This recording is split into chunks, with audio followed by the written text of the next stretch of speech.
Tubifuriza ibihe byiza mwese mukurikirana Rwaga Koco Live TV. Rero tubahaye ikaze ku makuru yacu agezweho muri aka kanya, ngira ngo witegereje neza ku ifoto uri kubona mu mugabo rwose witwa Willy Ngoma. N'amasasu menshi cyane rero Kanyabayonga M23 iravuga ko ibirindiro byayo bitandukanye byaterewe icyarimwe. Ni inkuru yanditswe ku itariki 27 z'ukwa kane z'ukwa gatandatu 2024 isaa 5:23 hamwe na Denis Nsengiyumva. Imirwano ikaze rero cyane rwose hagati y'inyeshyamba za M23 n'igisirikare cya Repubulika Iharanira Demokarasi ya Kongo FARDC gifatanyije n'imitwe yitwaje intwari itandukanye bafatanya, yongeye kubura Kanyabayonga mu gitondo cyo kuri uyu wa kane itariki 27 Kamena 2024, aho M23 rwose ivuga ko ibirindiro byayo byatewe.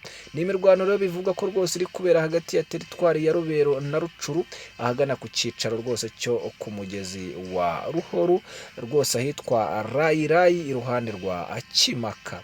Ikinyamakuru Kivu Morning Post rero kivuga ko inyeshyamba za M23 zashakaga kwerekeza ahitwa Miriki ariko zikitambikwa n'ingabo za Repubulika ya Demokarasi ya Kongo.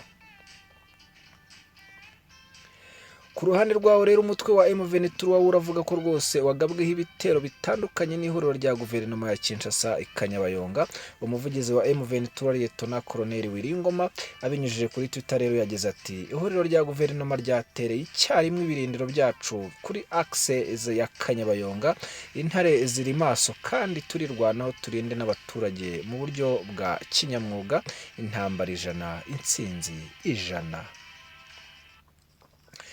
Mu gifaransa gitomoye rero yagize ati, la coalition gouvernementale axe démarre attaquer simultanément rwose l'opposition sur l'axe Kanyabayonga Rio sont ontagués et nous avons assuré notre défense et celle de la population d'une manière professionnelle.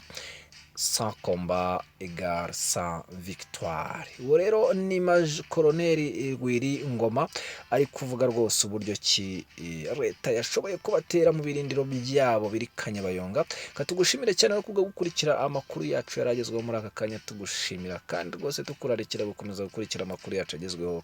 Nyagasana akomeze aguhaze ibyiza.